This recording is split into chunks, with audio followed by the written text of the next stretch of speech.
నమస్తే. నేను మీ anchor Lavanya. Welcome to social post.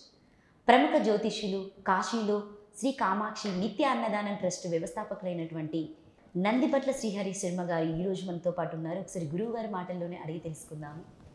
నమస్తే గురువుగారు. వాగర్థవివ సంపృక్తౌ వాగర్థ ప్రతిపత్తయే జగతః పితరౌ వందే పార్వతీ పరమేశ్వరౌ. అన్నపూర్ణే సదా పూర్ణే శంకరః ప్రాణవల్లభే జ్ఞానవైరాగ్య సిద్ధ్యర్థం భిక్షాం దేహి చ పార్వతి. మాతా చ పార్వతీదేవి పితాదేవో మహేశ్వరః బాంధవా శివభక్తాశ్చ స్వదేశో భువనత్రయం. సదాశివసమారంభాం శంకరాచార్య మధ్యమాం అస్మదాచార్యపర్యంతం వందే గురుపరంపరాం. ఆదిత్యాయ చ సోమాయ మంగళాయ బుధాయ చ గురుశుక్రశనిభ్యశ్చ రాహవే కేతవే నమః. శృంగేరి జగద్గురు పీఠాధిపతులు శ్రీ శ్రీ శ్రీ భారతీ తీర్థ మహాస్వాముల వారికి, శ్రీ శ్రీ శ్రీ విధుశేఖర భారతీ తీర్థ మహాస్వాముల వారికి, కంచి కామకోటి పీఠాధిపతులు శ్రీ శ్రీ శ్రీ విజేంద్ర సరస్వతి మహాస్వాముల వారికి ప్రణామములు తెలియజేసుకుంటూ కార్యక్రమాన్ని ప్రారంభిద్దాం. సో జనరల్గా గురువు గారు దాదాపుగా కొంతమంది ధన సమస్యలతోని, అలాగే ఇంట్లో గొడవలు, ఆరోగ్య సమస్యలతో బాధపడుతూ ఉంటారు. ఈ కామదహనం రోజు వాళ్ళు ఏ వస్తువులను సమర్పిస్తే వాళ్ళవి అంటే కోరికలైనా నెరవేరుతాయి? కామదహనం అనేటువంటిది చాలామంది దాన్ని చెడుగా అనుకుంటుంటారు. వాస్తవాన్ని గమనించుకుంటే చాలా పవిత్రమైనటువంటి రోజండి. పాతది వదిలిపోయి కొత్తది జీవితాన్ని పొందడానికి భోగి మంటల్లో పాత వస్తువులను ఏ విధంగా వేసుకుంటామో అదేవిధంగా మంటలతో కూడుకున్నటువంటి ఇంకొక పండుగ కామదహనం. ముఖ్యంగా ఈ కామదహనం అనేటువంటిది బాలురకి, బాలికలకి అనగా 16 సంవత్సరంలో ఉన్నటువంటి వాళ్ళకందరికీ కూడా చాలా ముఖ్యమైనటువంటి పండుగ. ఎందుకంటే ప్రహ్లాదుడి వృత్తాంతం మనం చూసుకుంటే హోళిక రాక్షసి అగ్నిలో ప్రహ్లాదుని చంపాలని ఒళ్ళో పెట్టుకొని మంటలో దూకిందట. అగ్నిలో దూకిగా పూలపాన్పు మీద నడుచుకుంటూ వచ్చినట్టుగా ప్రహ్లాదుడు విష్ణు అనుగ్రహం చేత బయటికి వస్తే ఆ హోళిక రాక్షసి అగ్నిలో దహనమైపోయింది. అందుకనే మంచి మీద చెడు నాశనమైనటువంటి రోజుగా భావించబడేటువంటి ఈ హోళీ పండుగ రోజున ప్రత్యేకించి బాలురికి, బాలికలకి కనుక చిన్నపిల్లలకి చాలా ప్రాముఖ్యమైనది. వాళ్ళు నిండు నూరేళ్ళు ఆయురారోగ్యాలతో జీవించి ఉంటారు అనేటువంటి యొక్క ఉద్దేశంతో ఈ హోళీ పండుగని ఎక్కువగా చిన్నపిల్లలు పార్టిసిపేట్ చేస్తూ ఉంటుంటారు. భాగస్వామ్యం చిన్నపిల్లలదే. అందుకనే కేరింతలు కొట్టుకుంటూ ఆనందోత్సాహాలతో ఆ మంట చుట్టూ తిరుగుతూ ఉంటుంటారు, ప్రదక్షిణలు చేస్తూ ఉంటారు చిన్నపిల్లలు.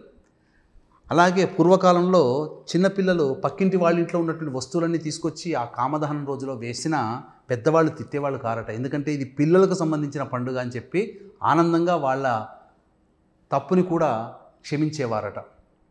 ఎందుకంటే మన ఇంట్లో వస్తువుని వేరే వాళ్ళు తీసుకొచ్చి వేస్తే మనం ఊరుకుంటామా?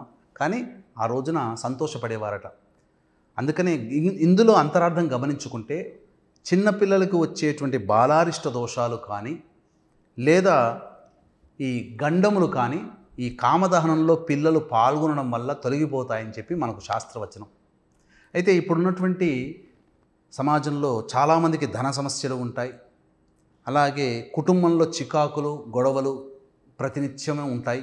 అనారోగ్య సమస్యలు ఉంటాయి. ఈ 3 సమస్యలకి ప్రత్యేకంగా కామదహనం రోజున కొన్ని వస్తువులని ఆ కాముడికి కనుక సమర్పించుకున్నట్లయితే తప్పకుండా సమస్యలు తీరుతాయి. ఆర్థికపరమైనటువంటి ధన సమస్యలతో బాధపడేటువంటి వారు ఈ కాముడి దహనంలో అనగా కామాగ్నిలో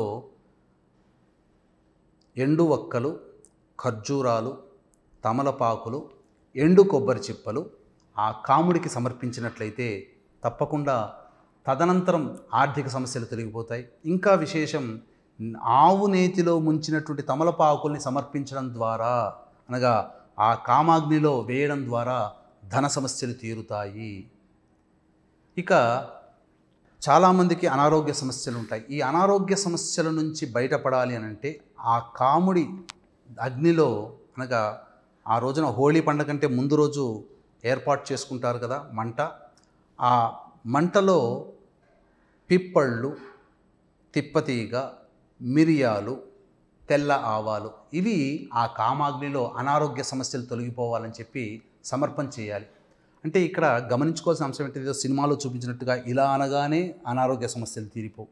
మనకేమవుతుంది, ఈ యొక్క కామాగ్నిలో మనం ఈ వస్తువుని సమర్పించడం ద్వారా ఒక మంచి వైద్యుడు లభిస్తాడు, లేదా ఒక మంచి వైద్యం మందు దొరుకుతుంది.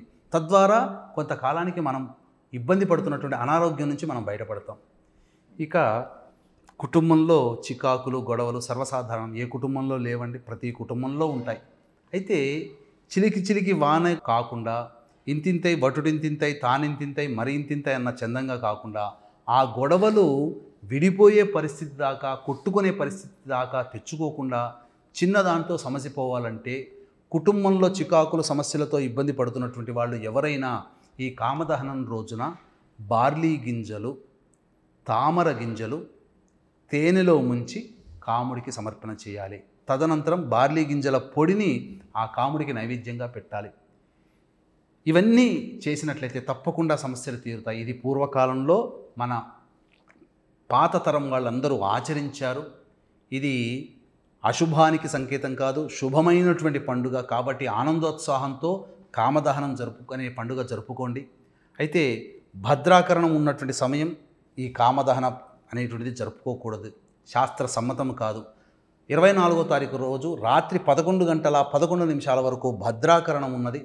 కాబట్టి 11 గంటల 13 నిమిషాల నుంచి మధ్యరాత్రి 12 గంటల 7 నిమిషాల మధ్యకాలంలో ఈ కామదహనాన్ని ఏర్పాటు చేసుకొని చెప్పిన విధంగా సమస్యలతో ఉన్నవాళ్ళు చెప్పినటువంటి ద్రవ్యాలను కనుక మీరు ఆ కాముడికి సమర్పించుకున్నట్లయితే తదనంతరం కామదేవుని యొక్క అనుగ్రహంతో అన్ని సమస్యలు తీరిపోతాయి. ముఖ్యంగా కాముడి యొక్క అనుగ్రహం పొందాలి అనంటే, దంపతుల మధ్య ఆకర్షణ, దాంపత్య విభేదాలు తొలగిపోయి ఆనందంగా ఉండాలి అనంటే, భార్యని భర్త, భర్తని భార్య వదిలిపెట్టకుండా చక్కగా ఆనందంగా జీవించాలి అనంటే బ్రహ్మచర్య వ్రతాన్ని 24వ తారీఖు రోజున 25వ తారీఖు రోజున పాటించండి. ఇది నియమము.